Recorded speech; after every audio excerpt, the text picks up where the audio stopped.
Hello everyone, তোমরা সবাই কেমন আছো? আশা করি তোমরা সবাই খুবই ভালো আছো আর আমি খুব ভালো আছি। তো অনেক দিন পরে আবার একটা মিনি ভিডিও নিয়ে চলে এসেছি। তো আজকে সারাদিন কী খাবো, কী করলাম সেটাই তোমাদের সাথে আজকে শেয়ার করব।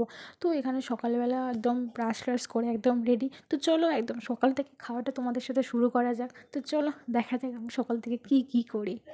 তো এখানে সকালবেলা হচ্ছে নুন লেবু চিনির জল আছে, মা করে দিয়ে গেছে। তো এটাই সকালবেলা আগে জলটা তো অবশ্যই খাওয়া উচিত, তো এটাই আমি সকালবেলা খাচ্ছি এখন জল। তো তারপর টেস্টি টেস্টি ঘুগনি মুড়ি, তার ঘুগনি মুড়ির সাথে একটু লঙ্কা একটু ঝুরি ভাজা না দিলে চলে, তোমরাই বলো।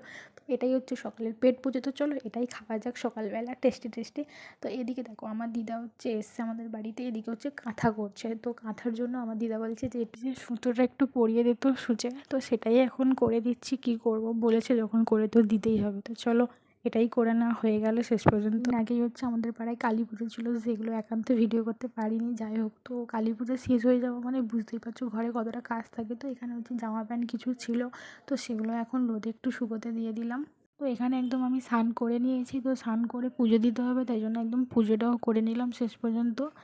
তো চলো এবার খাওয়ার দিকে যাওয়া যাক। দুপুর একদম এখানে দুপুরের ভাত নিয়ে চলে এসেছি। তো এখানে বড়া, মাছ ভাজা, এখানে আলু ভাজা, এখানে একটু শুক্তো টাইপের মানে তেতো একটা চচ্চড়ি ছিল, আর এখানে একটু অল্প করে ডাল আছে, আর এখানে হচ্ছে একটু অল্প করে তরকারি আছে। তো এটাই দুপুরের পেট পুজো। তো আর কি চাই, ভাজাভুজি থাকলে আর কিছুই চাই না গাইস। তো চলো মাছ ভাজা দিয়ে ভাতটা খাওয়া যায়, কারণ খুব টেস্টি মাছ ভাজা। তো চলো এটা দিয়ে খাওয়া যাক। তো একেবারে ঘুম থেকে উঠে একদম বিকালবেলা ফ্রেশ হয়ে ভাবলাম একটু বাইরে থেকে ঘুরেই আসি। তো একদম দেখো আমাদের কলেজ নদীর পাড়ে চলে এসেছি।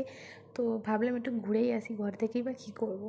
তো প্রায় অনেক দিন পরে আমাদের কলেজ নদীর পাড়ে এসেছি। তো এসে দেখলাম অনেকটাই ভালো হয়েছে আগের থেকে।